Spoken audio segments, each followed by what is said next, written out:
Oh, give thanks unto the Lord, call upon his name, make known his deeds among the people. Lord, thank you for blessing me with a great day. I personally want to take the time to say thank you for clearing up this headache because that was about to stop so much for me on the day that is this great day of Monday, Lord. So thank you, Daddy, so much for just hearing my cry when I called to you. You answered me. Thank you for getting me through everything else I have found myself doing today. Thank you for being truly in the midst of your daughter, of your best friend, of your lover, your baby girl. You know what I'm saying? Like, you're just here with me. But thank you, thank you, thank you. And so I ask, as I continue to keep this rolling and I sit with your babes, that Lord, you would come and fill me with your presence, with your peace, with your knowledge, with your wisdom, with everything that is Jehovah, Lord. Let your light, your truth, let it all reign in me.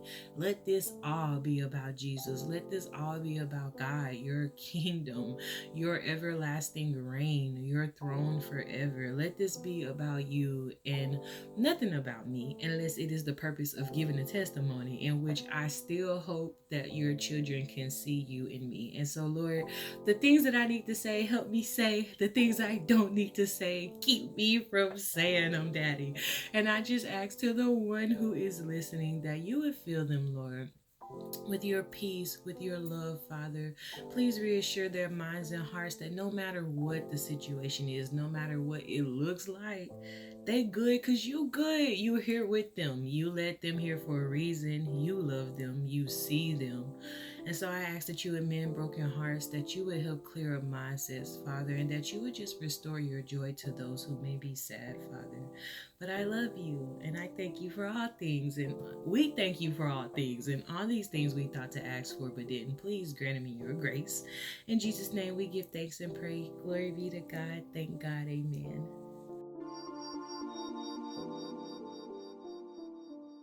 Okay, babes. Welcome back. Welcome back. Welcome back.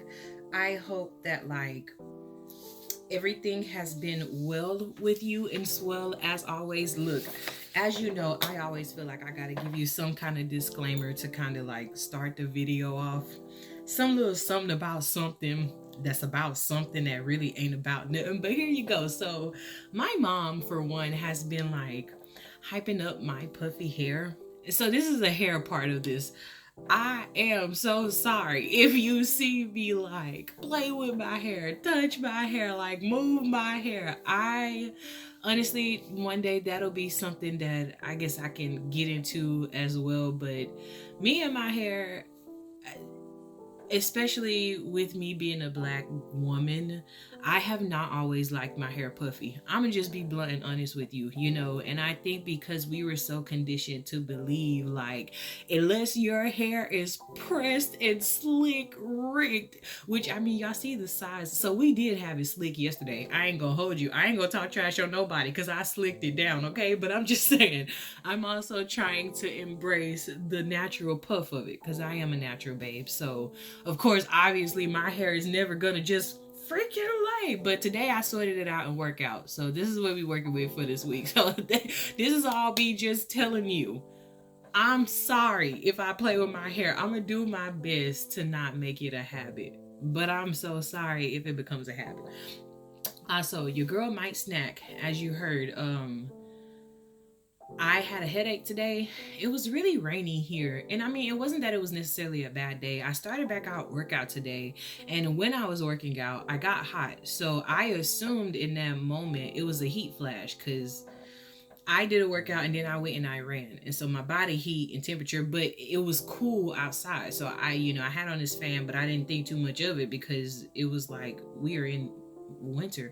Anywho's, I laid down and when I woke up, I had the worst headache ever, bro. So I've been in bed like all day and I just finished up other content because the Lord heard my cry. And that was a 3-hour ordeal. But the point I'm making is you might get some snacks, you might drink. Why did I have to explain that to you before we dive in? I don't know. I kind of think that it's just, and I'm gonna be honest with y'all, overthinking is something that, please pray for me, okay? Please pray with some. I pray for myself always, all right?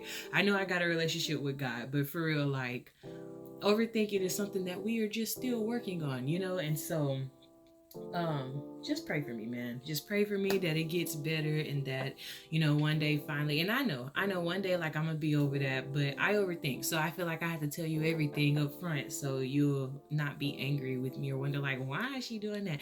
Once again, we can get into those thoughts later. See, we're human. We're just all out here trying to thrive and survive. So please let this be like, don't ever think that someone just be trying to get up here talking like some, guru or something. Like, no, okay? I know it's rough out here.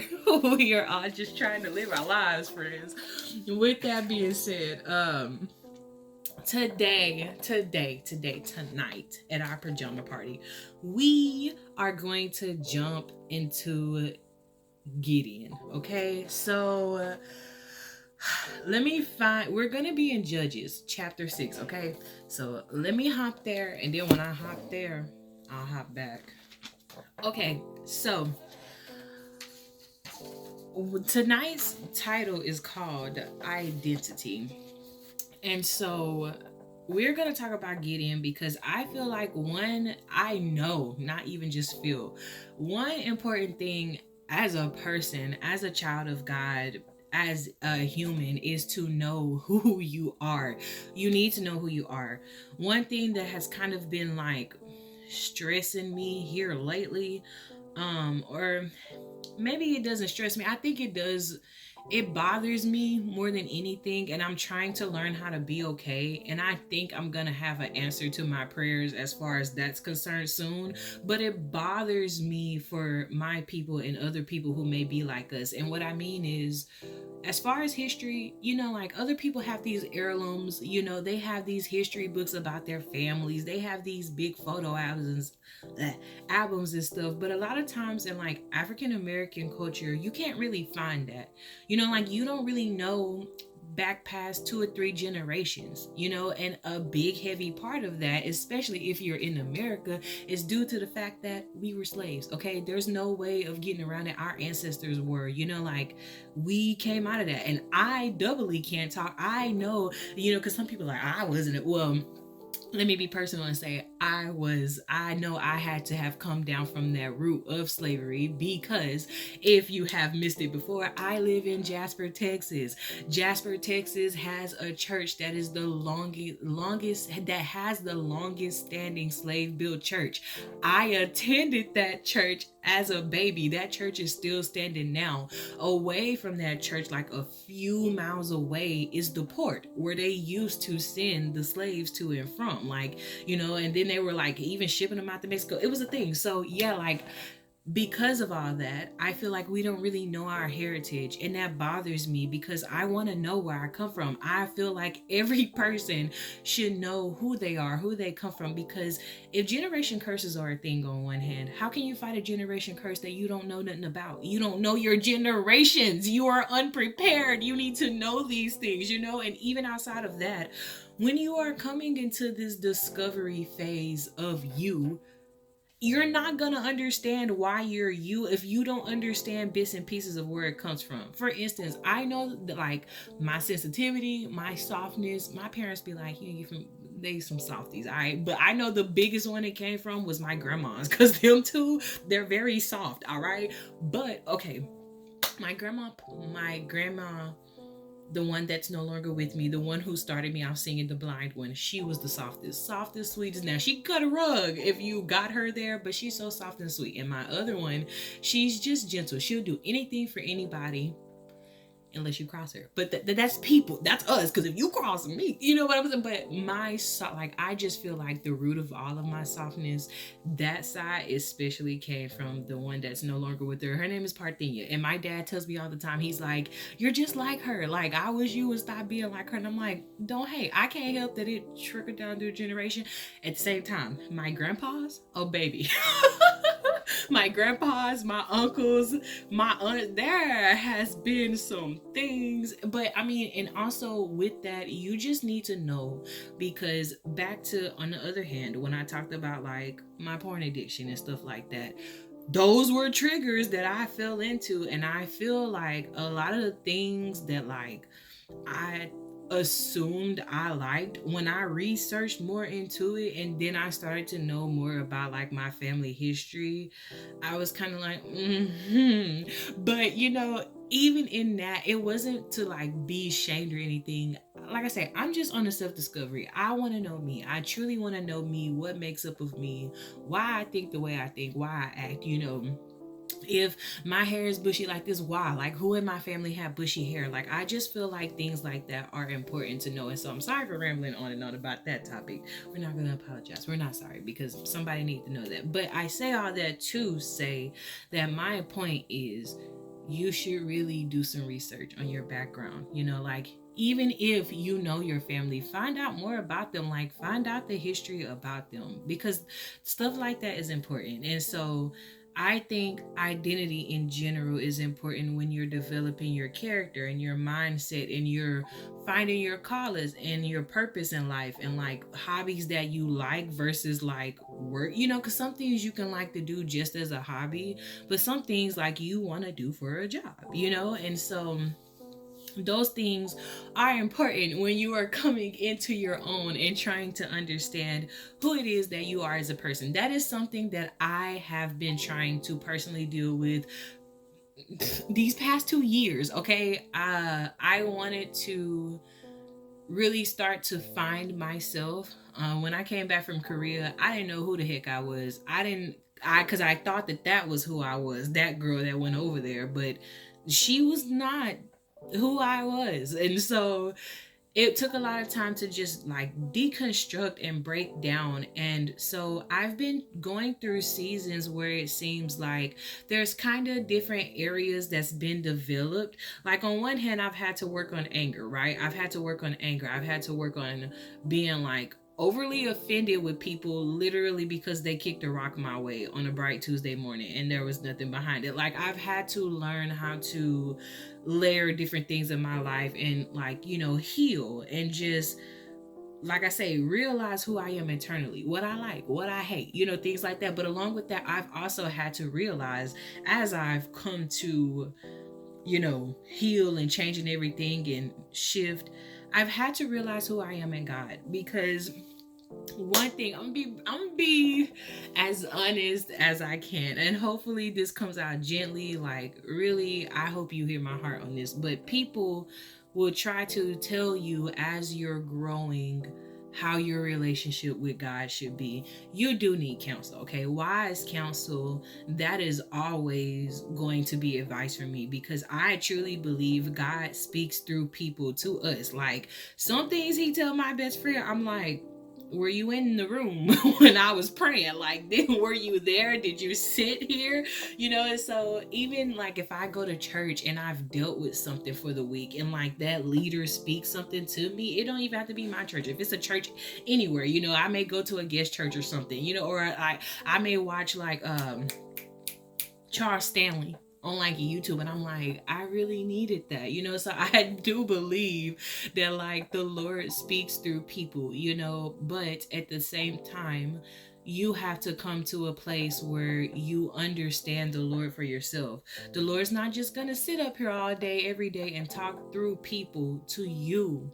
You need to understand how to hear him silently, because the Lord, he resides inside of you. He lives in you. And so what I mean by silently is, sometimes he'll speak to your mind, but he may not necessarily say anything out loud. And you may literally be sitting and you'll have a thought and you're like, what?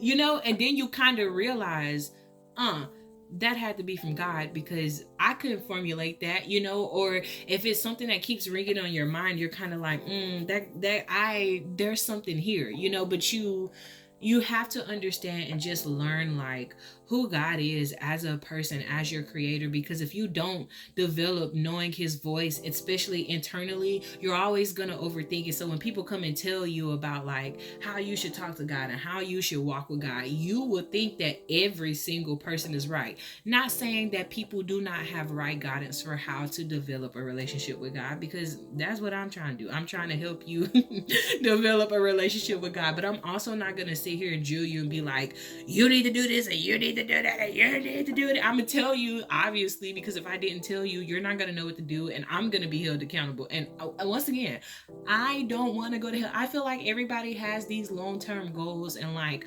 final destination of dreams. My final destination is to not go to hell. I don't care about crap else in this life, bro. I care about saving souls and stuff, but like my biggest victory, like my finishing work, is walking across those pearly gates. So realize, I always feel like I gotta be 10 steps ahead of the game, bro. But so yes, you need to learn how to walk with God, talk with God, develop a relationship with him. And you need to come to a place where you start to realize that like, and more than anything, thank you, Jesus. Confidence is what you're building when you have those moments with God, when you pray with him, when you read his word, when you watching TV and he randomly says something to you, even if it scares you, but you entertain that thought anyway, and by the end of it you realize, oh my God, that made so much sense. That's Jesus. Like he is there. Like we have the Father, the Son, and the Holy Spirit. All of them are always working to help us, to guide us, to hold us, to keep us in the midst. And so yes, you need to exercise that right to have a relationship with God. But why is that important with identity? All of that is important is because, first of all, you need to know your identity in him as a friend, as a child, as a lover, as whatever. At first, I honestly had to learn the Lord as like my dad, because for the longest time, I just assumed that the Lord was like sitting on a cloud, ready with a lightning bolt, ready to strike you, which is why I always say don't think of him like that, because I did, I thought that he was very strict and like concise and to the point, but he's not, okay? And so I had to learn him as father. And so that means that understanding, like when you go to a good loving father, you can go to him and talk to him about anything. Like, he delights in you because you're his kid. Because when he sees you, he sees himself because he loves you. Like he's your protector. He's not going to let anybody harm you. He's not going to let anybody get at you. Like I have had to learn God like that. I've had to learn that he's going to provide for me. He's going to feed me. He is not going to let you starve. Today you want some cookies? You can have some cookies, baby girl, because you told the Lord you want some cookies. Like, you're all about it with him. And so even I've had to learn him as that, as a friend. Sometimes when I feel alone, I've truly had to come to a place where I realize I am never alone because the Lord is with me. He's always holding my hands, walking with me, talking with me. But I've had moments and times where he has allowed people to scatter and not even be able to be accessible because maybe they had something they had to do, or we stopped being friends. And so in those moments where I turned to people, when people wasn't there, I was like, God, like, hello. And so yeah, it is important for you to understand him on different levels, because that helps you have confidence in you, and that helps your identity grow in Christ, and that helps your confidence in your identity grow, and without a shadow of a doubt that you are who the Lord says you are, and like that he didn't lie when you told you that, and that like he is faithful to those who love them, and like he is listening to you and with you and actively concerned about you, and he calls you more, and like your first name is special because the Lord gave it to you. Your true name that the Lord has gifted you with, that is different. Your name is different from mine, meaning you're a completely different creature from me, but the Lord still loves us enough that he made these lives accessible in a version that fits me and a version that fits you. And so just know you're so special to the Lord. You truly are so special to that man, and he loves you. Like,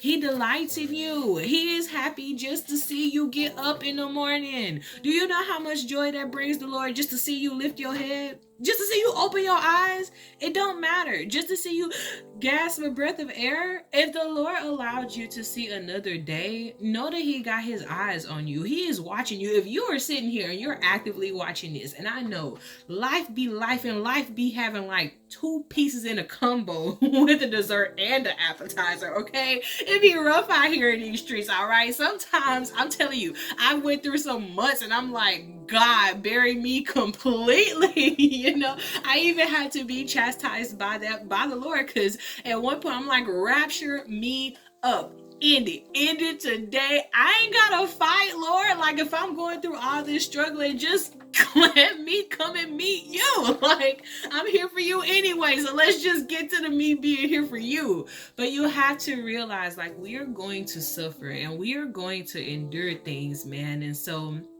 just because you suffer and you endure things, it does not mean you are not who God says you are. You have to develop your character. And even as you're developing your character and past that point, trials and tribulations come because we're human. And he told us that there was going to be trouble in this world since the garden. But I mean, that's why he's here, to help us, because he's already overcome this world. So we ain't got to trip on nothing. We just got to follow that man. All right. So we are going to read chapter 8, verses 22 through... No. Okay, so on 6, we're going to read 1 through 18. We're going to start here first, because I was like, that is wrong. Okay. And the children of Israel did evil in the sight of the Lord, and the Lord delivered them into the hand of Midian 7 years. And the hand of Midian prevailed against Israel, and because of the Midianites, the children of Israel made them dens which are in the mountains, and caves and strongholds. And so it was, when Israel had sown, that the Midianites came up, and the Amalekites and the children of the east, even they came up against them, and they encamped against them and destroyed the increase of the earth, till thou come unto Gaza, and left no sustenance for Israel, neither sheep nor ox nor ass. For they came up with their cattle and their tents, and they came as grasshoppers for multitude. For both they and their camels were without number, and they entered into the land to destroy it. And Israel was greatly impoverished because of the Midianites, and the children of Israel cried unto the Lord. And it came to pass, when the children of Israel cried unto the Lord because of the Midianites, the Lord sent a prophet unto the children of Israel, which said unto them, Thus saith the Lord God of Israel, I brought you up from Egypt, and brought you forth out of the house of bondage. And I delivered you out of the hand of the Egyptians, and out of the hand of all that oppressed you, and drave them out before you, and gave you their land. And I said unto you, I am the Lord your God. Fear not the gods of the Amorites, in whose land ye dwell, but ye have not obeyed my voice. And there came an angel of the Lord, and sat under an oak which was in Ophrah, that pertained unto Joash the Abiezrite. Abiezrite. And his son Gideon threshed wheat by the winepress to hide it from the Midianites. And the angel of the Lord appeared unto him and said unto him, The Lord is with thee, thou mighty man of valor. And Gideon said unto him, O my Lord, if the Lord be with us, why then is all this befallen us? And where be as all his miracles which our fathers told of us, saying, Did not the Lord bring us up from Egypt? But now the Lord has forsaken us, and delivered us into the hands of the Midianites. And God looked upon him and said, Go in this thy might, and thou shalt save Israel from the hand of the Midianites. Have I not sent thee? And he said unto him, O my Lord, wherewith shall I save Israel? Behold, my family is poor in Manasseh, and I am the least in my father's house.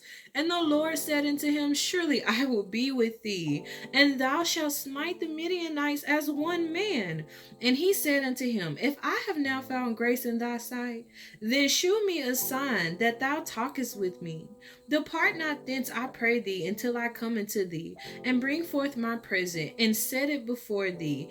And he said, I will tarry until thou come again.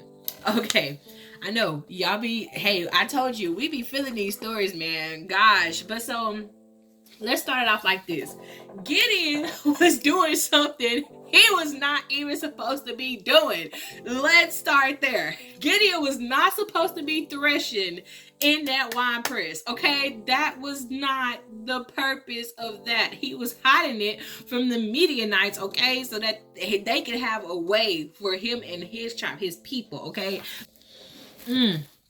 So you know what's funny about this? The Midianites, they stem from Abraham. But who also stems from Abraham? Isaac. So it's just kind of crazy that like one side is being oppressed by the other side, but they both came from one father. I'm just saying that's an interesting fact to note, friends. But so carrying on, he wasn't supposed to be doing that, all right? He was not supposed to be threshing that wheat in that wine press, but he was doing it, all right? And guess what?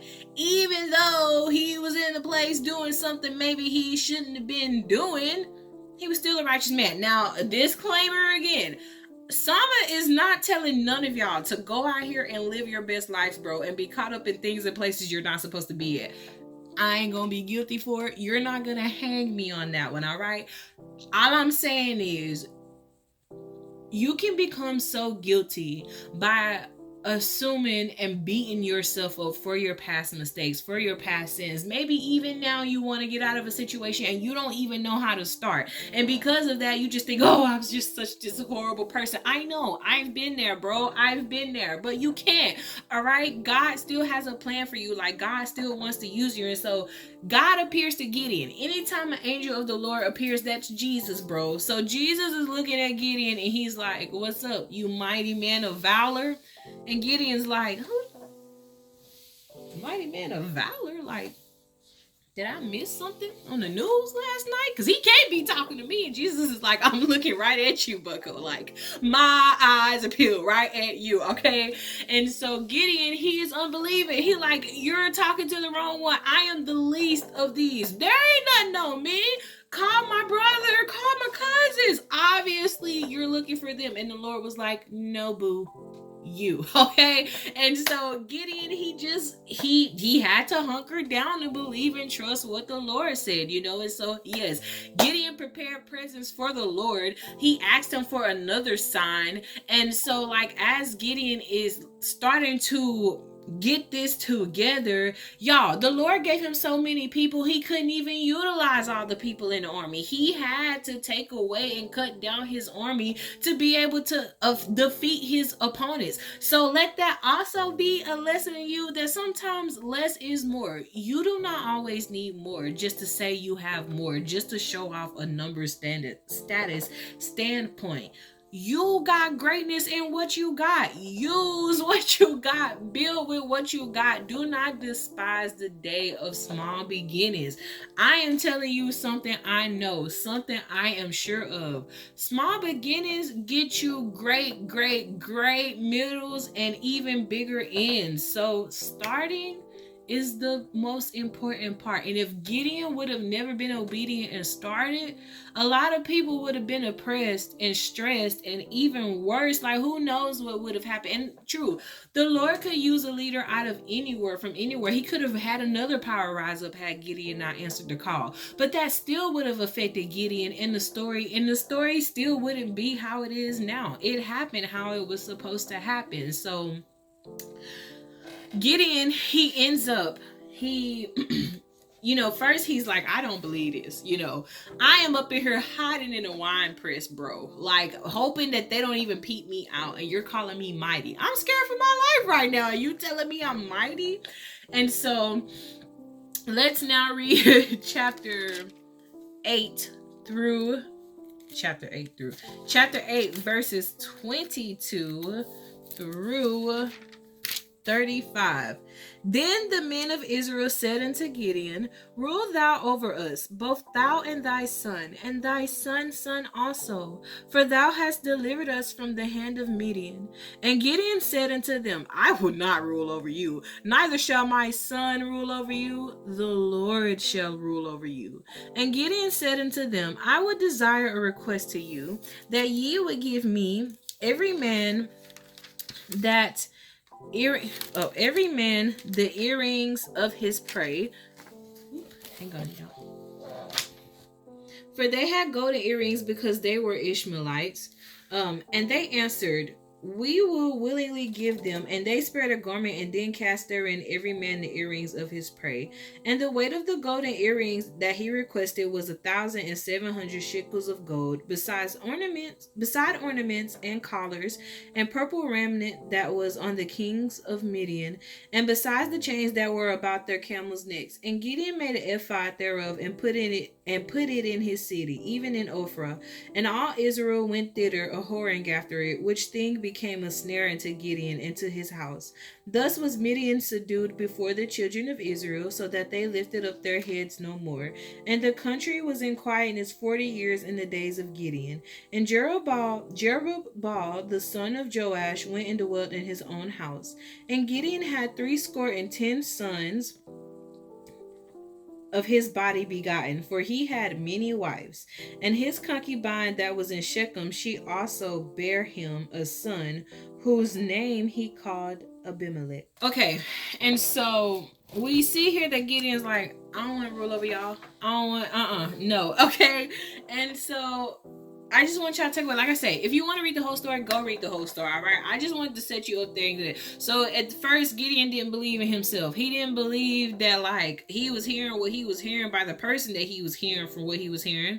And so, you know, he was confused. He was perplexed, all right? He was a little stressed, like, this can't be happening right now. And then he had to go into building the army. And then even after he built the army, he ended up beefing with Ephraim for a bit because they were mad about, like, why he was going to battle and why he didn't let them go to battle with him. It was just a thing. Children of Israel, they stay beefing about everything. There was always a tribe, a person, a group of people stay ready to be about that life, bro. And so poor Gideon is out here just once again, like Moses, trying to do what it is the Lord is telling him to do. And because he is being a faithful man, he just getting okay. But so anywho's Gideon, he gets his army together. Obviously, they defeat the Midianites, right? And they're like, rule over us. And Gideon is like, absolutely not. This is more than I can bear. This is more than enough for me, nor my son, nor my son's son, nor my daughter's son, nor my son's daughter's son's daughter's son. Like, the Lord is your ruler, and that's where it's gonna be, okay? And so he had made an ephod, and ephod is basically like this. Listen. Definitions, future summer, because we don't want to be wrong, but I believe an ephod was like this holy instrument thing used to like basically bring in the presence of the Lord, but people started worshiping it more than like actually worshiping the Lord, so it became a thing, and they were kind of like just did away with, you know, because they kind of became like idols. For a large part of my life, I resented a lot of things about myself, including my name. I always felt ashamed of different things in my life that made me, well, me. And truly, God has been patient and loving while helping me unwork the way I allowed my brain to be wired. So this is so funny because I didn't even know that my hair would come back into discussion tonight. I didn't set it up like this. And so let's kick it off, friends. Yes, there's a lot of things about me that I've had to come to just kind of learn to love about me. First starters, like, let's start it at the head, bro. But no, like, when I grew up, one thing that I always gripe about is when I grew up, I was thicker than most kids, all right? I was not fat, I was just thick, okay? And I had hips, all right? But I started listening to people convince me that because I did have hips, I was fat. And it was so crazy, y'all, because it's like one group of people was telling me that I was fat. One group of people was telling me that I was curvy, but I was only curvy because I was having sex. And one group of people was telling me I didn't have a figure, you know, and it was because I was like posing in these skimpy clothes, which I wasn't. But there was so many opinions about like just me trying to be me. So body positivity was out the window, bro. Okay, I used to get told I was so beautiful, and I'm like, who who are we looking at today? Because it's not me. And it wasn't until I got in college and started gaining the weight. And when I gained all the weight, all right, and it was too late to save myself. And then I went back and looked at my old pictures. I was like, everybody could go. The moms, the dads, the puppies, the school systems. I was mad at everybody, y'all. But it's not their fault. It's really not these people's fault, okay? I was listening to them, and I shouldn't have been listening to them at all. I was working out with my mom. We were going to Zoom, but my mama didn't play that. It's 5 a.m., baby girl. Get up so we can go work it out. You got school today. She wasn't on that. My mama didn't play, all right? She was strict and to the point. You are going to get these gains, and there's no reason you should be way back there if we walking. I don't care if it is 4:27 in the morning. You got to be out of here by 6, baby girl. She's gonna, but yeah, so she was very much about that life, very much about fitness and stuff. But I was so insecure, and growing up, I ain't gonna lie, even in high school, especially in high school, bro, all I wanted was a boyfriend. That's all I wanted. I was like, I just want somebody to dote on me. You know what I'm saying? Like, Valentine's Day come up, all these girls getting bears. My dad and mom always made sure I had a bear. The problem was they knew it was my mom and dad, because Jasper, everybody knows everybody, all right? And especially like the administration, they knew my parents, sadly. Like, I could never get away. I was never the type of girl that could get away with stuff, you know what I'm saying? Or could and sometimes I quite frankly feel like I got in trouble for stuff that wasn't even my fault, or I got doubly punished for other people. But once again, I can understand now, later, here, why they looked at me in that regard or light, and they had to hold me to a different standard, and I truly feel like even it was God being like, it's the company you keep. So truly listen to me. It is the company you keep. Sometimes I got in trouble for stuff. It wasn't even me, but the company I kept. I couldn't say nothing because I was hanging with them. We was all guilty. And so, anywho's, one thing I always wanted really was a boyfriend. My mom, she was the type of mom, you're not going to date, bucko. You're not going to have that. So when I did call myself having boyfriends or whatever when I was younger, it was strictly school-based. School-based relationships. If you was not loving me between the hours of... If you were not loving me between the hours of 7:25 and 3:15, you got no love, all right? That was just kind of how it went. And so I always wanted a lover. I wanted to be that girl. I wanted that high school sweetheart that I was gonna marry, and we were gonna have 15 acres and 5 mules, you know what I'm saying, somewhere on the beach every Tuesday, Wednesday, all of that jazz. Didn't happen like that. I don't think, quite frankly, I don't even know that I say I had a successful relationship in high school that was not virtual. Anyways, the point is, that's what I wanted. So I took it really hard when people didn't reciprocate it. And the only times that I ever got approached, it was yeah, baby, you want to date? I'm gonna date you, but you gotta throw it back. And I'm like, that's the biggest con ever. So you want me to let you in between me so you can date me, bro? For what? What about next week when you don't want to date? Act like I just didn't see you pull this number on 2 girls last week, but now you're in my ear telling me the same thing that just happened to these people. No. No.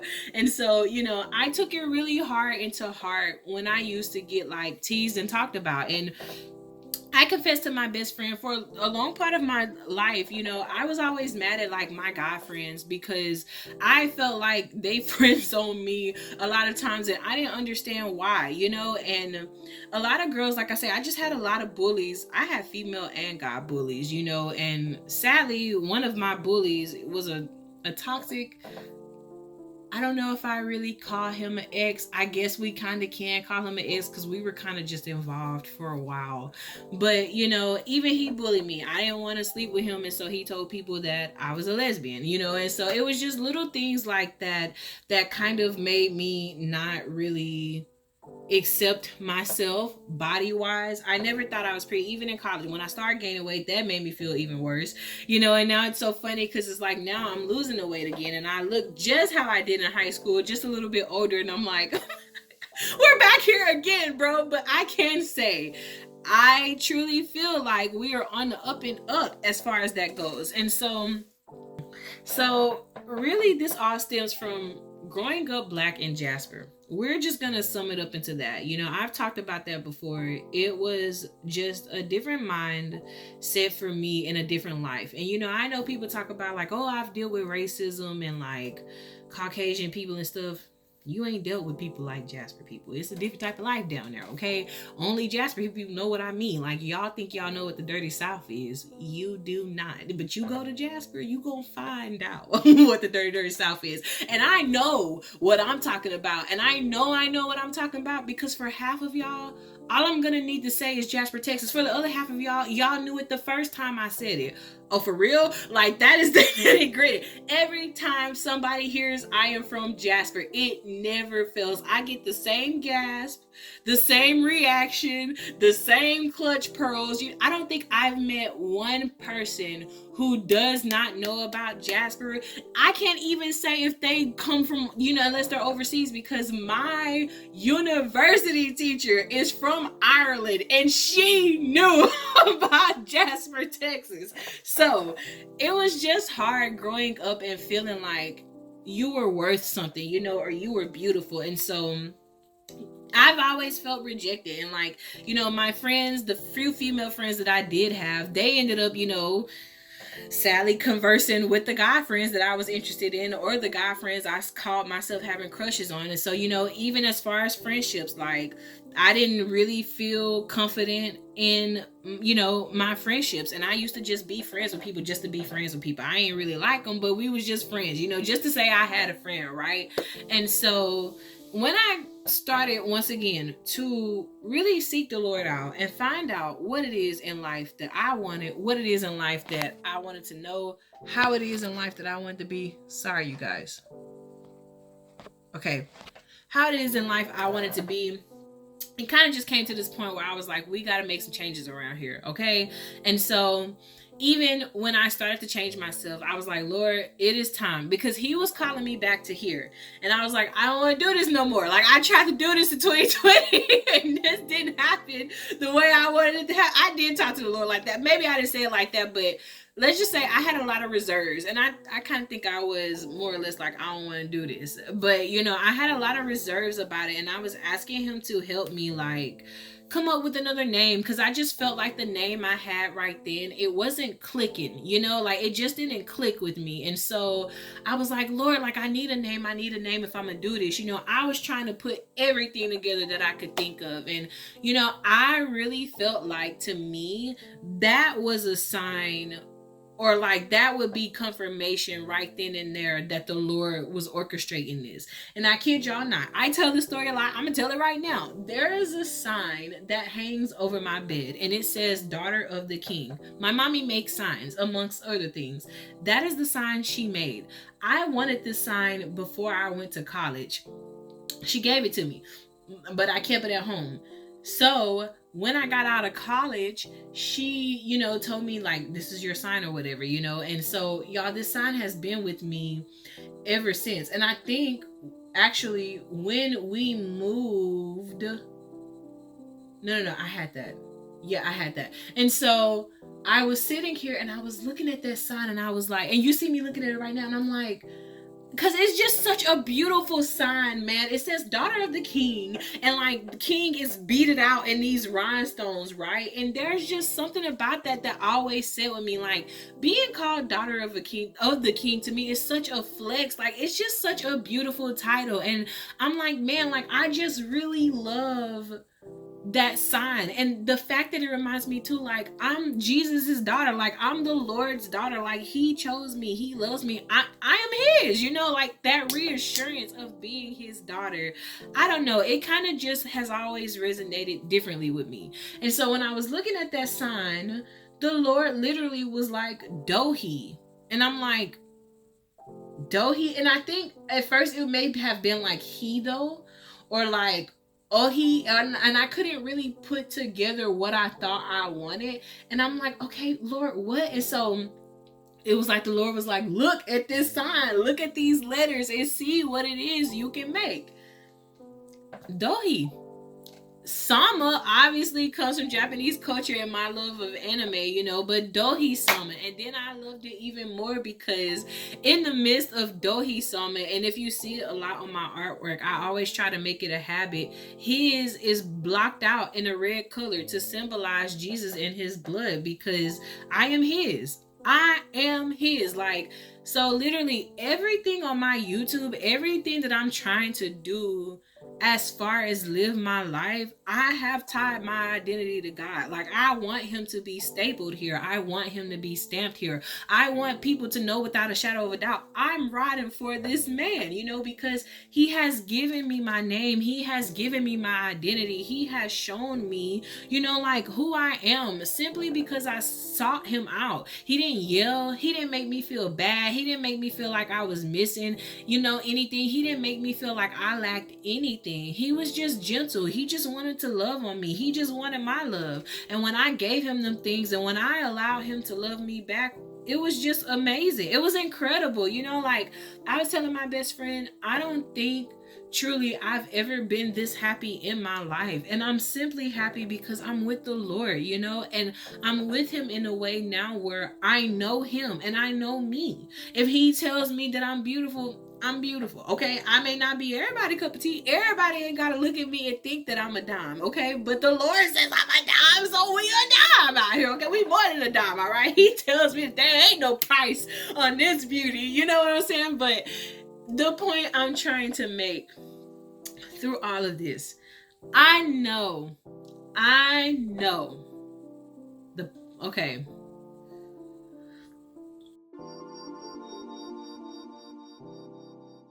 But as I wrap this up, that's where we were trying to go. What I'm trying to say to you is this.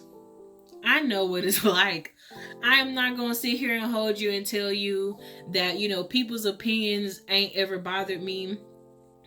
I've people pleased so much of my life that I wanted to be accepted by everybody. And I truly came to a point in life where I thought that I was just not worthy of living a life or even having love or friends, because I truly thought that I was the issue. Friendships went wrong. Dumpster fires everywhere. Like, no relationships to save my life, bro. It just seemed like there was always something. Then, however, in the midst of all of this, I met a girl. I call her my sugar cookie. She and I have been friends for a decade, literally. Next year, it'll be 11 years. Like, I'm for real. We don't argue. We don't judge each other. We are not angry with each other. I can tell her anything. I can stop this right now and call her and tell her I need her immediately, and she will drive to me and vice versa. There's nothing that we wouldn't do for one another, And so the Lord truly, so I said that to say, I know that the Lord orchestrates relationships, because if she stayed and everybody else left, obviously I'm not the problem, or she would have left too. Nobody would have stayed. And even outside of that, if I was the problem, it would reflect in other areas of my life, my work performance. I was nominated for Teacher of the Year. Okay. A flex nobody asked for it, just puff my chest out, but I was, and just other things. And like, your accomplishments don't make you, but like your character. And I truly feel like people can see the Lord in you. And now I ain't gonna act like I've just been a saint out here. My life has been muddied and duddied, okay? Like I say, I just wanted to people please so many people. I was always concerned that people liked me. I was always concerned that people thought I was pretty, even my teeth. I have bunny teeth.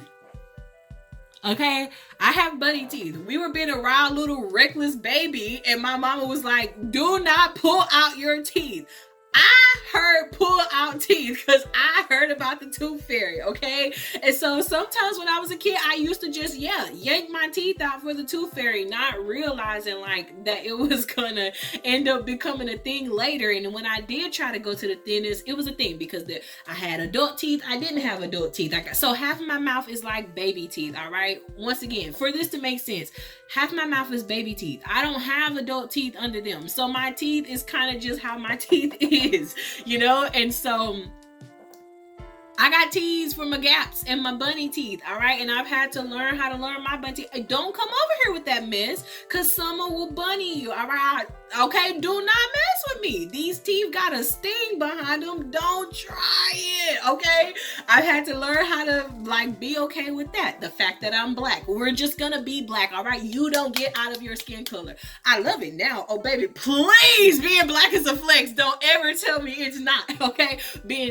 You're just lovely, okay? I'm not saying that, like, we're superior or anything like that. Calm down. But baby girl, being black, like, look at that skin, girl. I don't think I would be this fine if I was any other color, but we'll never know, because I'll never be any other color. But anyways, friends, yes, I finally had to learn how to be okay in my skin. I had to learn how to be okay with, you know what I'm saying, like, being a little, you know what I'm saying? You know, we a little thick out here. So I had to learn how to be okay with that.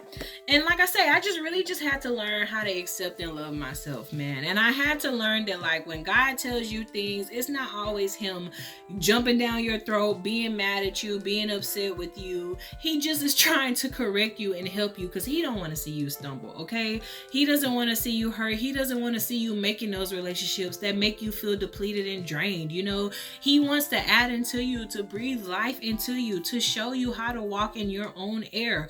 You are set apart. You are a chosen nation, a holy nation, okay? And so, yeah, your walk has to be different. Your talk has to be different. And it doesn't mean like being sedity and being like, oh girl, you know, but it just means like, you don't have to be insecure, you know? If people want to be like, oh, I don't like that type of them shoes, and you be like, oh really?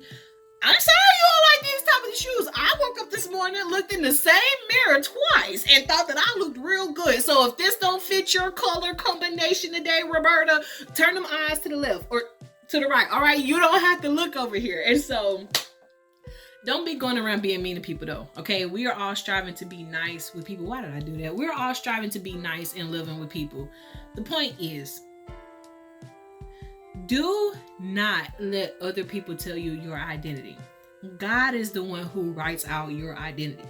The Lord knows you. He knows you upside down. He knows you inside out. God sees you in ways other people don't. When people misjudge you and they label you and they assume they know you the best, don't pay mind to that, because the Lord is the one who knows you. If you want to make changes, do them. If you want to start things, do them. If you want to create, do it. Live your life. Just live it with the Lord. You don't have to be this big spiritual guru wearing white all day long. Live your life and follow the Lord, whatever that looks like for you, and learn who your identity is in Him. My name, my birth name, it means victory. It literally starts with that letter. If you want to know, it's 𝕯𝖆𝖆. It means the Lord's victory, okay?